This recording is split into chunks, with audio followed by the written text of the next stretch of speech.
আপনার এতটা পরিমাণে ঋণ তৈরি হয়ে গেছে যে ঋণের বোঝা আপনি টানতে পারছেন না, কোনো রকম ভাবেই আপনার রাস্তা খুঁজে পাচ্ছেন না যে ঋণটা আপনি কিভাবে, এমনকি আপনার আত্মহত্যা করার প্রবণতাও চলে আসছে আপনার ভিতরে, কারণ ওই ঋণ শোধ করতে পারবেন না মনে হচ্ছে আপনার, বা কোনো রাস্তায় খুঁজে পাচ্ছেন। ঋণটা শোধ আপনি না করতে পারার কারণে আপনার মাথাতে চলে আসছে আপনার আত্মহত্যা করতে হবে। ঠিক এরকম পজিশন যখন আপনি চলে আসবে তখন আপনি এই উপাচারটি করবেন।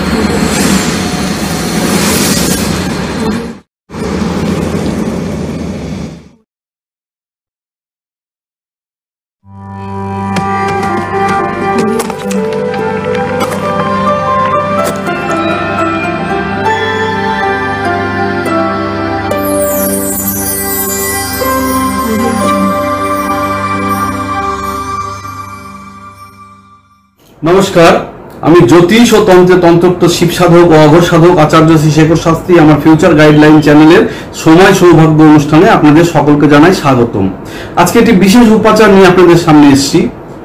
সেই উপাচারটি হলো, আপনার এতটা পরিমাণে ঋণ তৈরি হয়ে গেছে যে ঋণের বোঝা আপনি টানতে পারছেন না, কোনো রকম ভাবেই আপনার রাস্তা খুঁজে পাচ্ছেন না যে ঋণটা আপনি কিভাবে শোধ করবেন, এমনকি আপনার আত্মহত্যা করার প্রবণতাও চলে আসছে আপনার ভিতরে, কারণ ওই ঋণ শোধ করতে পারবেন না মনে হচ্ছে আপনার, বা কোনো রাস্তায় খুঁজে পাচ্ছেন না যে ঋণটা শোধ আপনি না করতে পারার কারণে আপনার মাথাতে চলে আসছে আপনার আত্মহত্যা করতে হবে। ঠিক এরকম পজিশন যখন আপনি চলে আসবে তখন আপনি এই উপাচারটি করবেন।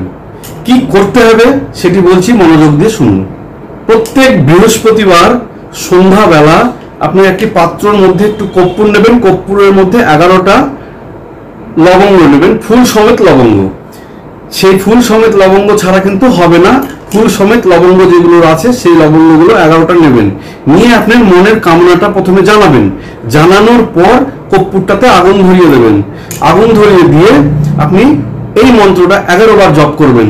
ওম ক্রাং সাহা, ওম ক্রাং সাহা, ওম ক্রাং সাহা, ওম ক্রাং সাহা 11 বার জপ করলেন।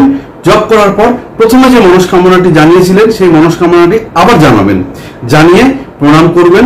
আর এই কাজটি কিন্তু আপনার বাড়ির মা লক্ষ্মীর বিগ্রহ যেখানে আছে সেইখানেই কিন্তু কর্পূরটিকে জ্বালাতে হবে, সামনে রেখে নির্দিষ্ট দূরত্ব বজায় রেখেই জ্বালাতে হবে, যেন সেই আগুন থেকে যেন ঘরে কোনো আগুন ধরে না যায়, সেইভাবে একটু দূরত্ব বজায় রেখে সেইভাবে জ্বালাবেন।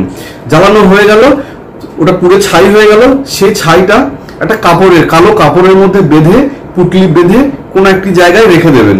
ঠিক পরের বৃহস্পতিবারে আবার সেম একইভাবে একই কাজ করবেন, করে সেইটা তুলে নিয়ে সেই কালো পুটলির মধ্যে রেখে দেবেন, অথবা নতুন কোনো কালো কাপড়ের মধ্যে আরেকটা পুটলি করে রাখবেন। তারপর আবার পরের বৃহস্পতিবার যখন আসবে তখন আবার সেম এই পদ্ধতি করবেন, করে সেই পুটলির মধ্যে অথবা নতুন কোনো কালো পুটলির মধ্যে, কালো কাপড়ের মধ্যে রেখে পুটলি বেঁধে এভাবে রাখবেন। মোট আপনাকে 7টা বৃহস্পতিবার এই কাজটি করতে হবে। লাস্ট বৃহস্পতিবার, যে 7ম বৃহস্পতিবার যেদিন কাজটি করবেন, তখন এই সমস্ত পুটলিগুলো, যে আপনার পুটলি তৈরি হলো, 7টা পুটলি তৈরি হলো, এই 7টা পুটলিকেই কোনো কাঁটাযুক্ত ক্যাকটাস জাতীয় কোনো গাছের গোড়ায় ওটি রেখে দিয়ে আপনি যে উদ্দেশ্যে আপনি কাজটি করেছেন সেই মনের কামনাটি আপনাকে একবার জানাতে হবে। জানিয়ে হাত পা চোখ মুখ ধুয়ে বাড়িতে এসে ঢুকে যান, দেখবেন অটোমেটিক তারপর থেকেই বা সেই সময় চলাকালীন থেকেই অনেকেই দেখতে পেয়েছে তার রেজাল্ট। আপনার ক্ষেত্রে হয়তো সেই সময়ও হতে পারে, চলাকালীন 7 দিনের মধ্যে থেকে পেতে পারেন, বা 7 দিন পর থেকেও পেতে পারেন। মোট কথা আপনার কোনো না কোনো একটা রাস্তা বেরিয়ে আসবে। আপনি যেরকম মানসিক অবস্থায় ভুগছিলেন সেই জায়গা থেকে আস্তে আস্তে আপনি বেরিয়ে আসবেন।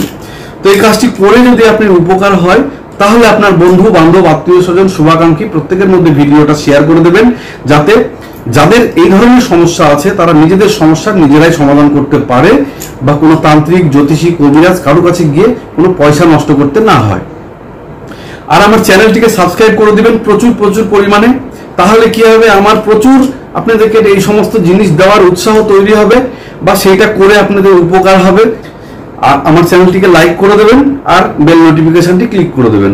তাহলে কি হবে, আমি যখন কোনো নতুন ভিডিও পোস্ট করব সেই ভিডিওটা সবার প্রথমে নোটিফিকেশন আপনার কাছে চলে যাবে, হয়তোবা সেই ভিডিওর দ্বারাই আপনার জীবনের মোড় ঘুরে যেতে পারে।